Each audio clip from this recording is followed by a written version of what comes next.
Ahmednagar district secondary teachers cooperative credit सोसायटीची संचालक मंडळ पंचवार्षिक निवडणुकीची आता रणधुमाळी सुरू झाली आहे।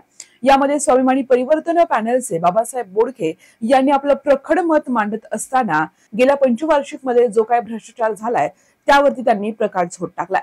त्यांचं म्हणणं आहे की ऑनलाईन कामकाजाकरिता ज्या पद्धतीनं या ठिकाणी जुन्या संचालक मंडळाने अफरातफर केली आहे, ज्या करारनाम्यावरती ज्या फर्मचं नाव आहे जे ते ऑनलाईन कामकाज दिले आहे त्या फर्मचं कार्यालय शोधून दाखवा असं देखील त्यांनी म्हटलंय। तर त्या ठिकाणी असणारा मोठा भ्रष्टाचार तसेच सदस्यत्व रद्द असून देखील त्या ठिकाणी जोमात काम सुरू आहे।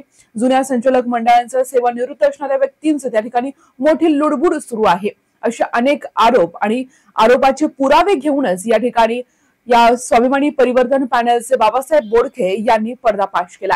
पाहूया तर ते काय म्हणतायत। माध्यमिक शिक्षक सोसायटीच्या सर्व सन्माननीय सभासद बंधू भगिनींनो, मी बाबासाहेब बोडखे मागील 10 वर्षापासून तुमच्या विश्वासाने संचालक म्हणून संस्थेमध्ये विरोधी संचालकाचं काम पार पाडत आहे। ते त्या ठिकाणी काम करत असताना ज्या गोष्टी प्रकर्षाने मला जाणवल्या आणि ज्या गोष्टी माझ्याकडे अधिकृतपणे पुरावा आहे त्या गोष्टी मी आपल्यासमोर सादर करू इच्छितो। मी जेव्हापासून या ठिकाणी आहे मित्रांनो, सर्वात एक तुम्हाला गंभीर मुद्दा सांगतो की 13/10/2023 रोजी आपल्या संस्थेला इन्कम टॅक्सची नोटीस आली। ही नोटीस माझ्याकडे आहे आणि याच्यामध्ये 4,47,68,674 रुपयाचं तुम्हाला भरणा करावं लागला असं त्या नोटीसच्या आधारे त्यांनी सांगितलं।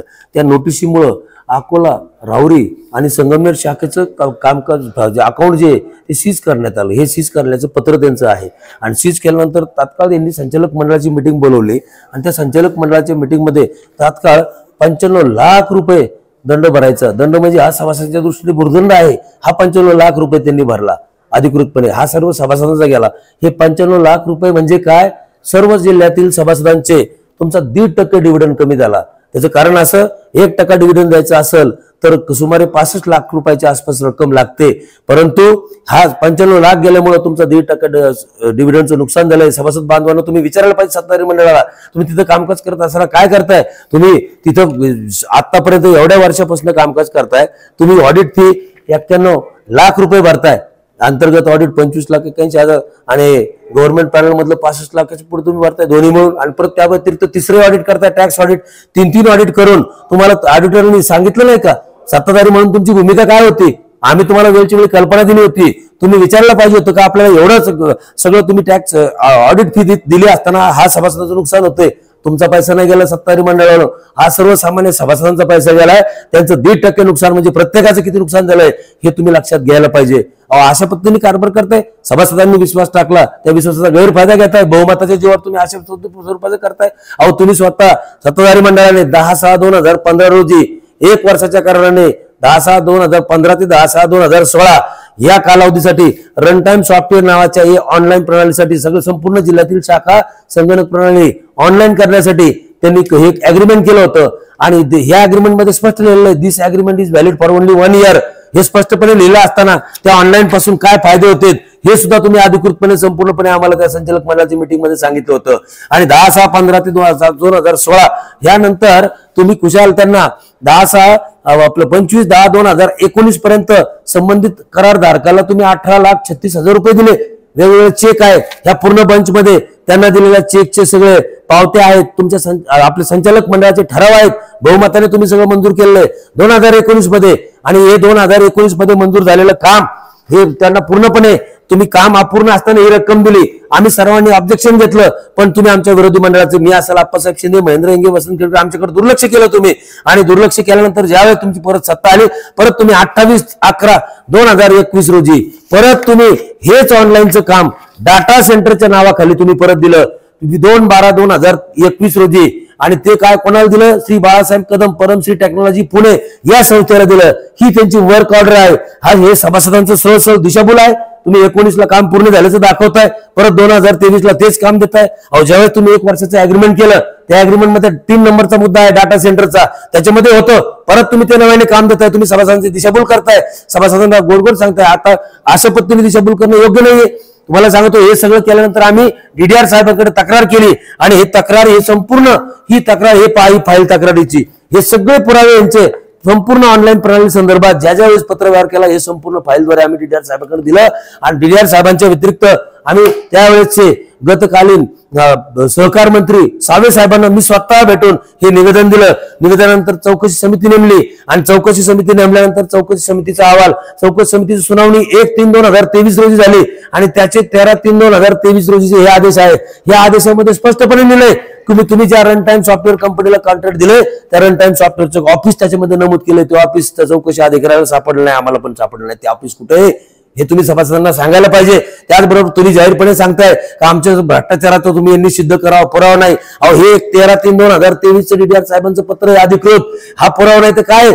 आणि ह्या अशा जिल्हा उपनिबंधक साहेबांनी अधिकृत आदेश दिलेले तुम्हाला. चौकशी समितीचा अहवालानंतर घेतलेली सुनावणी आहे.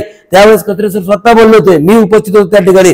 कचरे सर बोलत साहेब आम्हाला एप्रिल पर्यंत होते आम्ही हे ऑनलाईनचं पूर्ण करतो. जर तुम्हाला ऑनलाईन अपूर्ण माहिती तर मग 2019ला पूर्ण असल्याचं का दाखवलं, पूर्ण रक्कम का दिली? नुसते 8,36,000 रक्कम दिली नाही तुम्ही. त्या व्यतिरिक्त 13,81,000 रुपये तुम्ही सॉफ्टवेअरच्या लायसन्सच्या नावे घातले, कॉम्प्युटर बदलले, तिथं एवढा खर्च केला तुम्ही. हा सभासदांचं नुकसान आहे. आणि मग त्या सुनावणीमध्ये ज्यावेळेस मला साहेबांनी विचारलं किंवा तुमची काय प्रतिक्रिया, मी म्हणलं साहेब यांच्यावर कारवाई करण्याऐवजी ह्या संस्थेचं नुकसान होता का म्हणे. ज्या मोबदला यांनी या संबंधितांना दिलेला आहे तो मोबदला त्याच मोबदल्यात पुन्हा फॉरेन्सिक टेक्नॉलॉजी पुण्याला न देता त्यांच्याकडनं त्याच मोबदल्यात काम करा आणि संस्थेचं नुकसान होऊ देऊ नका, हे स्पष्टपणे सांगितलंय. अहो मित्रांनो, या सगळ्या गोष्टी करत असताना ही ऑडिट फी संदर्भात ते म्हटले, हे ऑडिट फीचे माझ्याकडे दोन्ही पावत्या आहेत.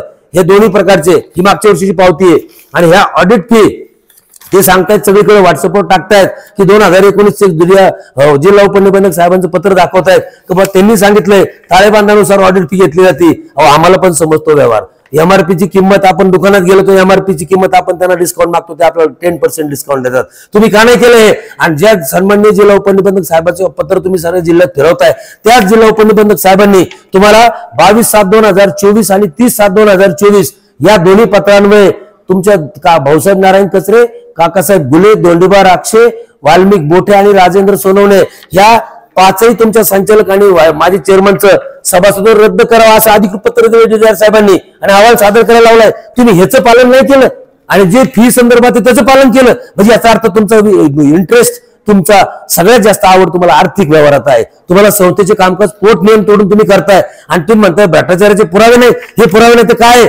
हे तुम्ही नियमबाह्य करताय. तुम्ही सभासदांची दिशाभूल करताय आणि सभासदांची फसवणूक करताय. हे करणं योग्य नाहीये. त्यामुळं सभासद तुम्हाला या सगळ्या चुकीला मान्य करणार, माफ करणार नाही. त्यामुळे माझी एकच भावना आहे, इथून पुढे तुम्ही ह्या सगळ्या ज्या गोष्टी केल्या आहेत हे अधिकृत जिल्हा उपनिबंधक साहेबांचे पत्र येतं यावरच बोलावं.